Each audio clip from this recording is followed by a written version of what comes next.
Hello students, welcome to SNT Studies. In today's lecture, we are going to discuss about normal resident. ठीक है sir. Last class में we had done what constitute domestic territory.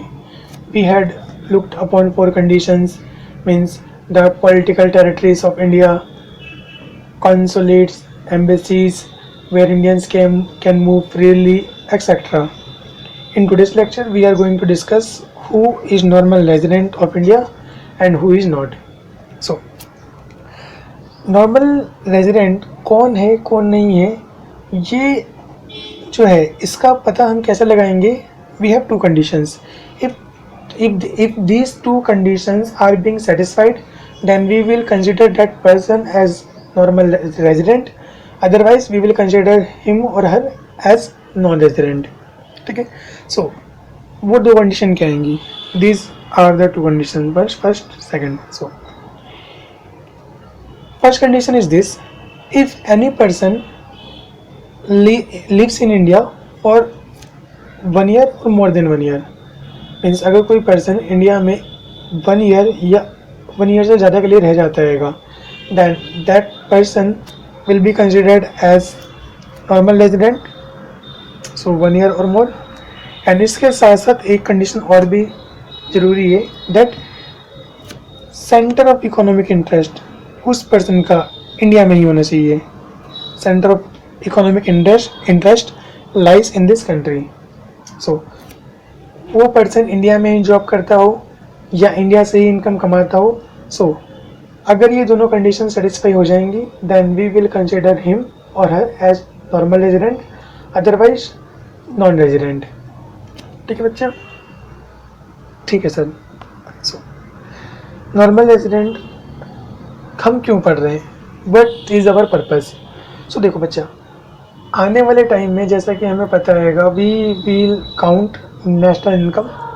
So national income को count करते समय हम जितने भी हमारे इंडिया के नॉर्मल रेजिडेंट्स होंगे उन सभी की इनकम को इंक्लूड करेंगे, एंड जितने भी नॉन रेजिडेंट्स होंगे उन सभी की इनकम को हम एक्सक्लूड करेंगे. ठीक है. So this is the purpose of learning what is normal resident. ठीक है. अच्छा, नॉर्मल रेजिडेंट एक टर्म है और दूसरी टर्म होती है सिटीजन्स. सो क्या दोनों में कोई डिफरेंस हैगा? डेफिनेटली हैगा. वो डिफरेंस क्या आएगा? सो अभी मैं बात कर रहा हूँ हम सब की. सो हम सभी लोग जब से हमारा बर्थ हुआ है तब से हम लोग इंडिया में ही रह रहे हैंगे. सो क्या हमारे यहाँ पे जो फर्स्ट कंडीशन है वो सेटिस्फाई हो रही है? डेफिनेटली हो रही है सर. एंड सेकंड, क्या हमारा जो सेंटर ऑफ इकोनॉमिक इंटरेस्ट है वो इंडिया में ही हैगा? डेफिनेटली हम इंडिया में ही कमा रहे हैंगे. सो देखा जाए तो क्या हम नॉर्मल रेजिडेंट हैंगे? डेफिनेटली हैंगे. ठीक है. और क्या हम इंडिया के सिटीजन हैंगे? डेफिनेटली सर, हम इंडिया के सिटीजन भी हैंगे. वो कैसे? क्योंकि हमें यहाँ पे ना कुछ ऐसे राइट्स मिले हुए हैं जो किसी और को नहीं मिले हुए. मीन्स अगर कोई पर्सन पाकिस्तान, बांग्लादेश, यूएसए से आएगा, सो ही और she will not enjoy these rights. Example, right to vote. So हम सभी के पास राइट टू वोट हैगा? डेफिनेटली हैगा.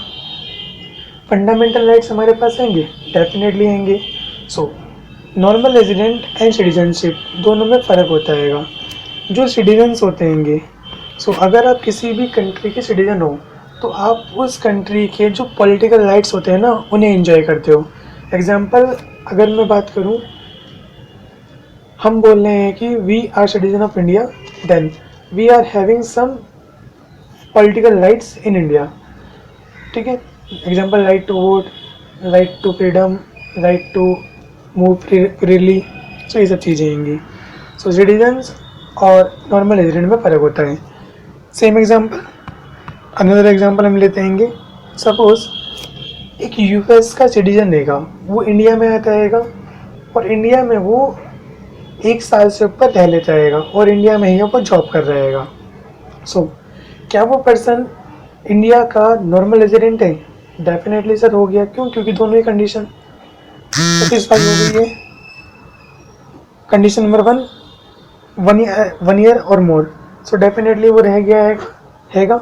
And second condition is centre of economic interest, definitely वो इंडिया में ही जॉब कर रहा है अब, सो उसका जो सेंटर ऑफ इकोनॉमिक इंटरेस्ट है वो इंडिया में ही हैगा। बट क्या वो इंडिया का सिटीजन हैगा? क्या वो इंडिया में जब वोट होंगे, जब इलेक्शंस होंगे, तो क्या वो इंडिया के इलेक्शंस में वोट डाल सकता हैगा? नहीं sir, definitely. So that person who is coming from USA and residing in India for more than 1 year and he is having center of economic interest in India is normal resident of India but not the citizen of India. ठीक है sir? ठीक है sir. So citizen and normal resident, these are two different things. ठीक है। So अगर हम बात करें तो सिटीजन्स कौन होंगे? सिटीजन्स वो लोग होंगे जो कि certain political rights and economic rights को एंजॉय करेंगे। Example, right to vote, right to contest election, fundamental rights etcetera. ठीक है सर। अच्छा, यहाँ पे 2 टर्म आती हैं जो कि हमने अक्सर सुनी होती हैं, that is NRIs and OCIs। अभी होता क्या रहेगा, इनका हमारे सिलेबस से थोड़ा सा कम लेना देना रहेगा, बट हम समझने के लिए समझ लेते हैं। देखो, NRIs कौन होते हैं? NRIs वो लोग होते हैं जो इंडिया के सिटीजन तो हैं बट इंडिया में रह नहीं रहेंगे।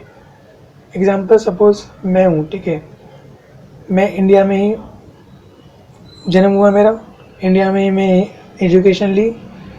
सपोज करो कि ना मेरी US में जॉब लग गई एंड मैं US में चला गया और US में जाके मैं वहाँ पे जॉब कर रहा हूँ। सो क्या जब मैं USA में जॉब कर रहा हूँ, क्या मैं इंडिया का सिटीजन हूँ? डेफिनेटली हूँ, बस मैं US में जाके रह रहा हूँ बस कुछ टाइम के लिए। सो मैं क्या कहलाऊँगा? मैं NRI कहलाऊँगा। Means I am citizen of India but I am not residing currently in India, so I am NRI। And एक चीज़ होती है OCI, overseas citizen of India. ये कौन होते हैं? ये वो लोग होते हैं जिनके पेरेंट्स या ग्रैंड पेरेंट्स इंडिया से थे बट वो अब करंटली कहीं और रह रहेंगे। ठीक है। एग्जाम्पल कि हमारे जो एक पर्सन होंगे, सुंदर पिचाई, नाम सुना होगा आप लोगों ने, currently he is CEO of Google. So उन्होंने क्या करा, उन्होंने इंडिया में अपनी एजुकेशन ली। अब वो क्या करें, अब उन्होंने क्या करा, अब वो इंडिया से माइग्रेट करके USA चले गए। और जब वो USA गए तो उन्होंने फिर इंडिया की सिटीजनशिप को छोड़ के USA की सिटीजनशिप को ले लिया। So currently he is not citizen of India, he is citizen of USA। सो वो NRIs भी नहीं हो सकते क्योंकि NRIs तो इंडिया के सिटीजन जो बाहर रह रहे हैं वो होंगे ना। So he is not citizen of India, he is citizen of USA and he is OCI, overseas citizen of India.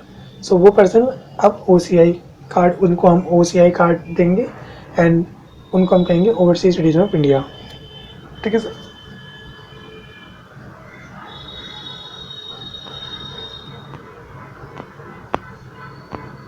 सो यहाँ पे कुछ चीज़ें आएंगी कि कौन कौन नॉर्मल रेजिडेंट होगा, कौन कौन नहीं होगा। सो एक बार इन्हें देखते हैं। So first is normal resident in India. So Indians working in USA embassy. So Indians होंगे, बस क्या है, बस वो USA की एम्बेसी में काम कर रहे होंगे। ठीक है। देखा जाए तो ये लोग सिर्फ काम करने जा रहे हैं USA की एम्बेसी में, वो रह तो इंडिया में ही रहेंगे। So they are Indians. Indians employed in office of WHO located in India. So WHO के ऑफिस में वो लोग काम कर रहे होंगे बट वो रह तो रहे हैं इंडिया में ही। इंडियन एम्बेसडर इन UK, वो पर्सन कहीं ना कहीं 1 साल या उससे ज़्यादा के लिए इंडिया में रहा रहेगा शुरू से ही, अब वो UK में जाके काम कर रहेगा। इंडियन टूरिस्ट विजिटिंग अब्रोड, तो जाहिर सी बात है घूमने जा रहे हैं, बट उससे पहले रह तो इंडिया में ही रहे थे ना। Indians student studying in Australia, तो डेफिनेटली अभी ऑस्ट्रेलिया में स्टडी कर रहे हैं, बट उससे पहले इंडिया में ही रहे हैं शुरू से ही। Branch of Indian bank located in England, so Indian bank की एक ब्रांच हैगी। सो वो देखा जाए उसका ओरिजिन पहले तो इंडिया से ही है ना, इंडिया में उसने 1 साल या उससे ज़्यादा तो बिता ही रखा हैगा। सो ये सभी कहलाएंगे हमारे normal resident. Then non resident Indians, example Americans working in Indian embassy in USA. So Americans काम कर रहे हैं इंडियन एम्बेसी में, वो भी यूएसए की, ठीक है। सो वो हमारे यहाँ तो आके काम नहीं कर रहे हैंगे, that is why they are non resident. Foreigners working in WHO office located in India, so वो तो फॉरेनर रहेंगे ना। यहाँ पे हम एक प्रिजम्पशन मान रहे हैं कि वो जो पर्सन इंडिया में काम करने के लिए आया WHO के ऑफिस में, वो पर्सन 1 साल या 1 साल से कम के लिए काम करके चला गया होगा। So that is why we are considering it as non resident.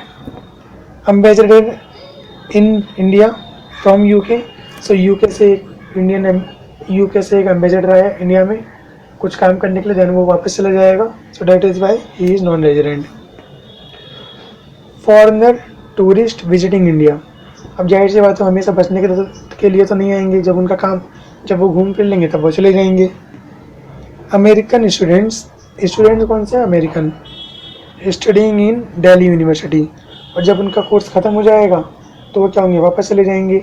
अब देखो आप कह सकते हो इस केस में कि सर वो तो PG या UG 3 साल के लिए करेंगे, ग्रेजुएशन 4 साल की हो गई है, सो 4 साल के लिए करेंगे। मैं मान रहा हूँ कि वो 4 साल इंडिया में रहेंगे, बट सेकंड कंडीशन भी तो सेटिस्फाई होनी चाहिए ना। What is second condition, that their centre of economic interest should lie in India. जब वो इंडिया में दिल्ली यूनिवर्सिटी में आ रहे हैं तो वो काम करने के लिए आ रहे हैं, एजुकेशन के लिए आ रहे हैं, डेफिनेटली एजुकेशन के लिए आ रहे हैं। सो एजुकेशन को आप सेंटर ऑफ इकोनॉमिक इंटरेस्ट तो ले कह नहीं सकते हो, ठीक है, क्योंकि centre of economic interest means खाना कमाने वाली बात हो जाएगी, ठीक है। Then branch of American bank located in India, अब अमेरिका की बैंक है इंडिया में लोकेटेड है, सो उसका ओरिजिन तो अमेरिका से ही हो रखा हैगा और कोई फुल अश्योरेंस नहीं है कि कब तक है यहाँ पे, ठीक है। सो ये हमने कुछ एग्जांपल्स देखे।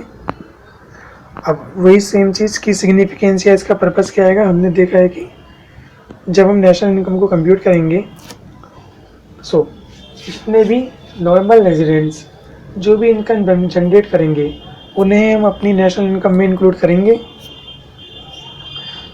सो नॉर्मल रेजिडेंट की जो भी इनकम होगी उसे हम अपनी नेशनल इनकम में इंक्लूड करेंगे, और जो भी नॉन रेजिडेंट होंगी उनकी जो भी इनकम होगी उसे हम एक्सक्लूड करेंगे, इंक्लूड नहीं करेंगे, ठीक है बच्चा, ठीक है। सो यहाँ पे कुछ एग्जांपल्स देंगे कि वो कौन कौन सी इनकम्स हो जाएंगी। सो देखते हैं एक एक करके। So included in national product, so national income में कौन कौन सी इनकम को इंक्लूड करेंगे। हमें पता है कि नेशनल इनकम में अपने रेजिडेंट्स नॉर्मल रेजिडेंट्स जो भी इनकम जनरेट करेंगे उन्हें हम इंक्लूड करेंगे। सो एक बार देखते हैं। So profit earn by Indian company in USA, जाहिर सी बात है Indian company in USA, normal resident तो इंडिया की है। Profit earn by branch of SBI in England, normal resident है कि एसबीआई की branch. Salaries of Indian residents, अभी इसने तो बोली थी इंडियन रेजिडेंट होंगे। Working in Chinese embassy in India, definitely इनकी इनकम को हम इंक्लूड करेंगे। Rent paid by Russian embassy in India to an Indian resident, अब इंडियन रेजिडेंट की इनकम है तो definitely it will be included in national income. Rent received by Indians from his building in Singapore, income किसने generate करी है, resident of India ने, सो इसकी income को हम नेशनल इनकम में इंक्लूड करेंगे। Non included in national income, तो जाहिर सी बात है जो भी नॉन रेजिडेंट इनकम कमाएंगे उनको हम नेशनल इनकम में इंक्लूड नहीं करेंगे। So profit earn by General Motors US की एक कंपनी हैगी, सो ये यूएस की इनकम होगी क्योंकि ये इनकम जनरेट कौन कर रहा है, यूएसए की एक नॉर्मल रेजिडेंट, ठीक है। Profit earn by branch of Citi bank in India. Citi bank USA का बैंक हैगा, so it is income of USA not Indians. Salary paid to Russian, अब इनकम किसको मिली, रशियंस को, तो रशियन ने इनकम जनरेट करी है, सो हम जाहिर सी बात है इसे अपनी नेशनल इनकम में कंप्यूट नहीं करेंगे because it is not our income of normal residents. Profit earn by Nestle, so Nestle क्या है, एक अमेरिकन कंपनी है, that is why we will not count it in our national income. Rent received by foreigners, foreigner ने को income मिली है, जाहिर सी बात है foreigner is not our normal resident, that is why we will not count his income as our national income. ठीक है, सो आज के लिए हम इतना रखते हैं। नेक्स्ट क्लास में हम net factor income from abroad को हम कवर करेंगे। इस चैप्टर या इस जो लेक्चर रहेगी इसकी पीडीएफ आपको इंस्टाग्राम में मिल जाएगी, जिसका लिंक मैं डिस्क्रिप्शन में डाल दे रहा हूँ। अगर आपको ये वीडियोस यूज़फुल लग रही है so please like, subscribe and share this video with your friends. Thank you so much.